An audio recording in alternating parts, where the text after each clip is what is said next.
Hello my dear viewers. आप में से बहुत ऐसे छात्र हैं जिन्होंने रिक्वेस्ट किया था कि sir Neetu Singh volume 1 book को कैसे करें। बेसिकली नीतू सिंह का जो बुक है, जो नीतू मैम का बुक है वॉल्यूम 1, उसको कैसे पढ़ें। दोस्तों ये जो वीडियो मैं बना रहा हूँ ये 2022 के एडिशन के अकॉर्डिंगली बना रहा हूँ, लेकिन फिलहाल पिक्चर के रूप में मुझे इंग्लिश वॉल्यूम 1 का यही पिक्चर मिला तो मैंने इसे लगा दिया। तो दोस्तों आज के इस वीडियो में मैं आपसे बात करूंगा नीति सिंह वॉल्यूम 1 इस बुक को कैसे पढ़े और किस तरह से बहुत सारे टॉपर्स ने इस बुक को रिकमेंड किया और क्या सच में ये बुक उतना ही वैल्यूएबल है जितना टॉपर लोग बोलते हैं। तो दोस्तों चलिए इस बुक के बारे में आज हम जानेंगे और जानेंगे इस प्रकार से कि कैसे इसे पढ़ेंगे। दोस्तों देखिए, अभी जो हम चर्चा करने वाले हैं ये मार्केट का इंग्लिश का ग्रामर विथ वोकैब्स का सबसे बेस्ट बुक और सबसे सटीक बुक वॉल्यूम 1 की बात करने वाले हैं।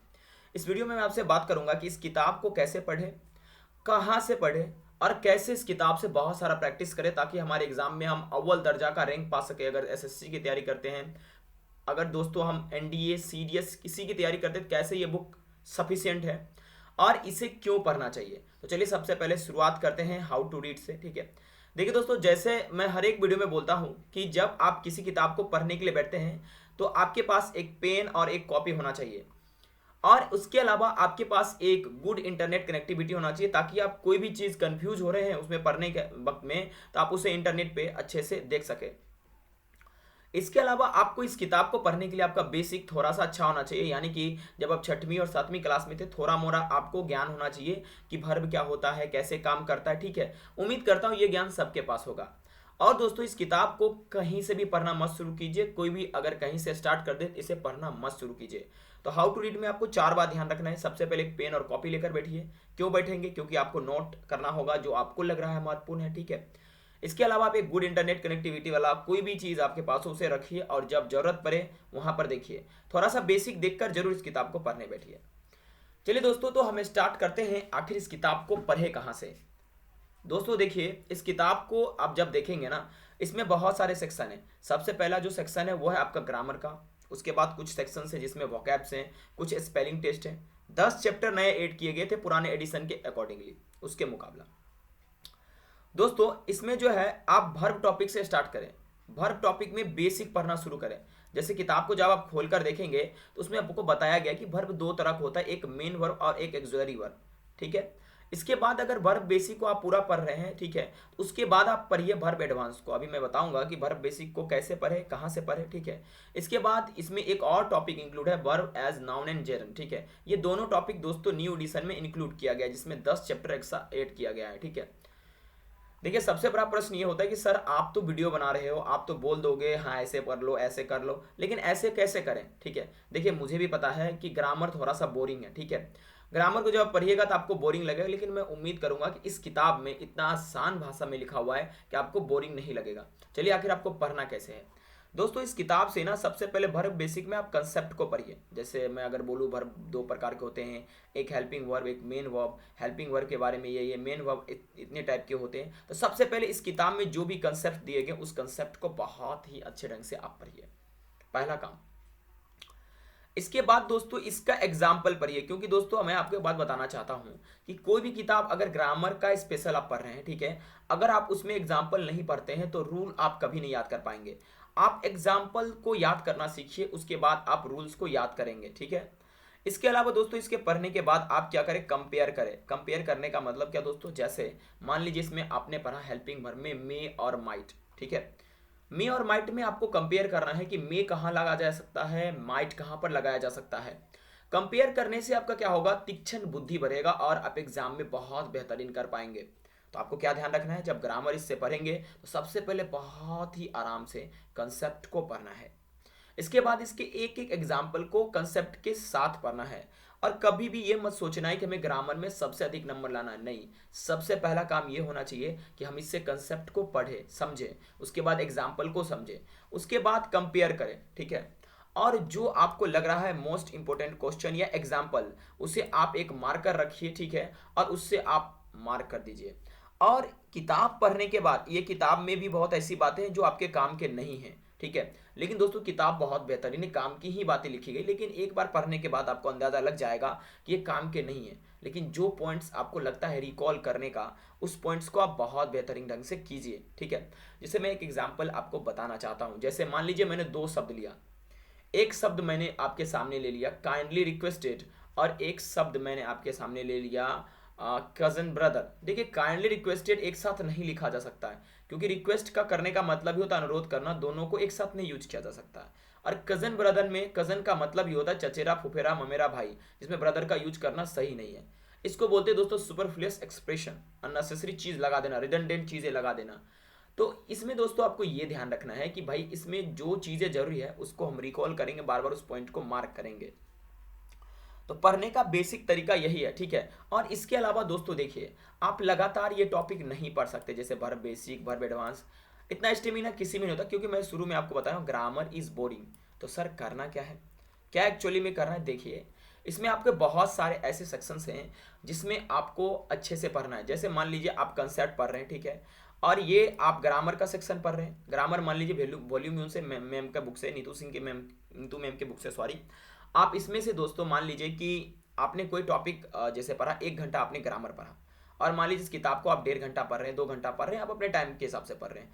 तो 50-50 करके आप पढ़ें। जैसे सबसे पहले आप 1 घंटा ग्रामर पढ़े हैं, इस किताब को आप देखेंगे तो इसमें और भी सेक्शन है, ठीक है। और सेक्शन में जैसे अगर मैं आपसे बात करूं तो इसमें आपका वोकैबुलरी का सेक्शन है, इसमें आपका सिनोनिम्स एंटोनिम्स का सेक्शन है, इसमें आपका इडियम्स एंड फ्रेजेस का सेक्शन है। तो आप क्या करें, इससे कम से कम 10 से 15 वोकैबुलरी को डेली याद करें, ठीक है। इससे आप ग्रामर भी पढ़ लेंगे और वोकैब्स में हमें उम्मीद है कि कोई बोरिंग नहीं फील करेगा। तो दोनों एक साथ आपका प्रिपरेशन होता रहेगा। और एक्स्ट्रा टाइम अगर आप इस पे देते हैं तो आप इडियम्स एंड फ्रेजेस 10-10 डेली कर सकते हैं। ये सारा काम आप 10 से 15 मिनट में कर सकते हैं। और अगर दोस्तों आप सिनोनिम्स और एंटोनिम्स इस किताब से पढ़ते हैं, ठीक है, आपको एक बात ध्यान रखना पड़ेगा कि जो सिनोनिम्स और एंटोनिम्स है उसके 4-4 ऑप्शन इसमें दिए गए रहते हैं। तो आपको क्या करना है कि एक नहीं कि पहला पढ़ लिया और आंसर देखकर टिक लगाकर याद कर लिया, नहीं, उन चारों ऑप्शन को पेंसिल की मदद से उस किताब में जो भी ऑप्शन दिए गए हैं उसके सामने में लिख देना, ताकि आपको एग्जाम में वो भी ऑप्शन जो है रिकॉल हो पाए। ये तरीका है पढ़ने का, ठीक है, ये वे है पढ़ने का। और जितना बार हो सके आप उतना बार इस किताब को पढ़ लीजिए, क्योंकि ये किताब बेस्ट है, इस किताब पर विश्वास कीजिए। अब अगला प्रश्न आता है कि कैसे प्रैक्टिस करेंगे बहुत ज़्यादा, ठीक है। देखिए मैं आपको कहूँगा कि इसके जितने भी एक्सरसाइजेज हैं, ठीक है, एक्सरसाइज के क्वेश्चन हैं, उसको 2 से लेकर कम से कम 5 बार कीजिए। एटलीस्ट 2 से 5 बार आपको करने ही है, ठीक है। आप कंसेप्ट भी जितना बार हो सके पढ़ लीजिए, इतना बार पढ़ लीजिए कि आपके ब्लड में ये दौड़ने लगे, ठीक है।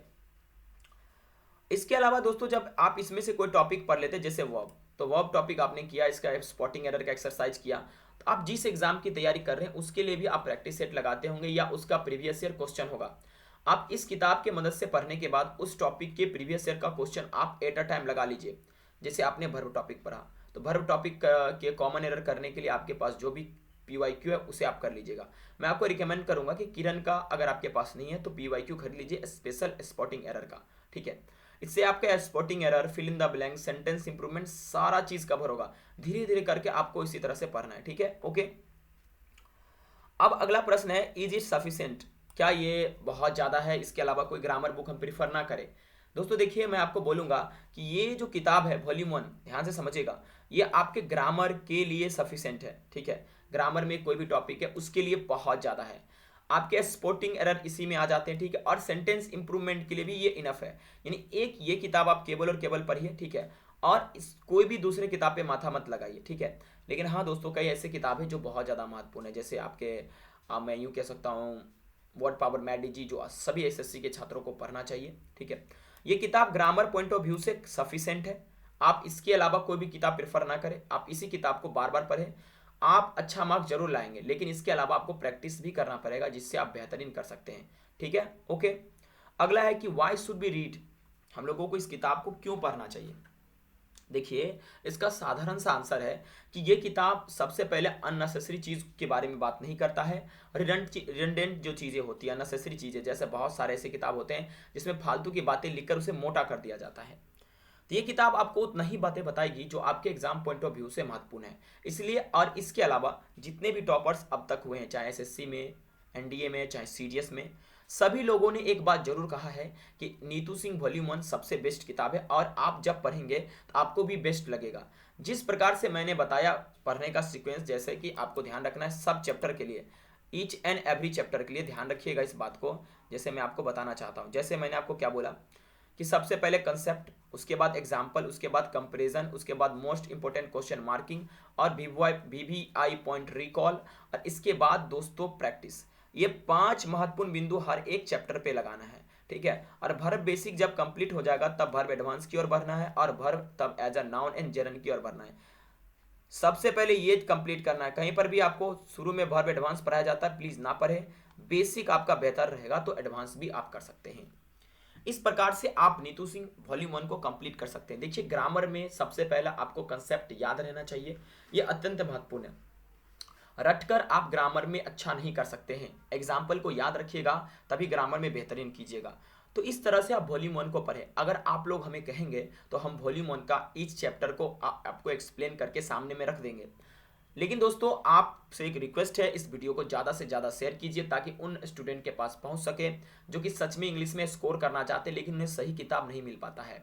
कोई छात्र अगर एनडीए या सीडीएस की तैयारी कर रहे हैं तो ये किताब उनके लिए रामबाण है। ग्रामर के लिए आप इसे पढ़ सकते हैं, लेकिन दोस्तों सीडीएस जैसे परीक्षाओं में और किताबें भी आपको पढ़ना पड़ेगा, केवल वॉल्यूम 1 काम नहीं आएगा। लेकिन सीजीएल जैसे परीक्षाओं में, मेंस में, प्री में, इसके जो वॉइस है, नरेशन है, इन सभी टॉपिकों से बहुत सारे क्वेश्चन आते हैं। इसलिए मैं आपको रिकमेंड करूंगा कि अगर आप एसएससी की तैयारी कर रहे हैं तो इस किताब को जरूर पढ़िए। एनडीए सीडीएस वाले भी छात्र पढ़ेंगे, उनके लिए भी काफ़ी बेनिफिशियल होगा।